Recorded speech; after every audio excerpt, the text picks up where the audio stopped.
നിനക്ക് നമ്മുടെ സ്കൂൾ ടൈമൊക്കെ മിസ് ചെയ്യുന്നുണ്ടോ? ഒരിക്കലും ഇല്ല.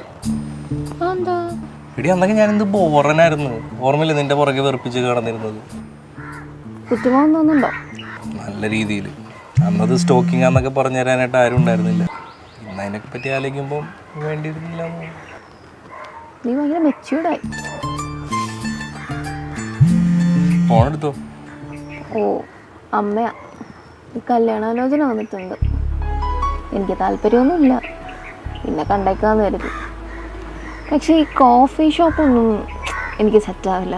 കുറച്ചുകൂടി പീസ്ഫുള്ളായിട്ടുള്ള ഒരു ആംബിയൻസ് കിട്ടുകയാണെങ്കിൽ നല്ലതായിരുന്നു. അതിനിപ്പോൾ എന്താ, ഇവിടെ നല്ല പീസ്ഫുൾ ആംബിയൻസ് ആണല്ലോ. പെണ്ണാണെങ്കിൽ ഇവിടെയും ആയിക്കൂടെ?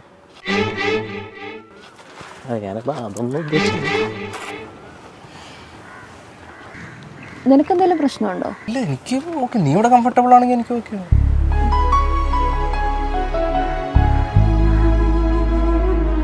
ഹായ്. ഹായ്. പാസ്പോർട്ട് ഉണ്ടോ? ഇല്ല.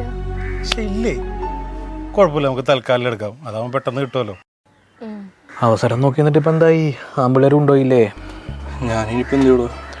കറുപ്പൊക്കെ കിട്ടില്ലേ? ശബരിമല പോയിട്ട് വാ, കുറച്ചെങ്കിലും ആശ്വാസം കിട്ടാൻ വേണ്ടിയില്ലേ?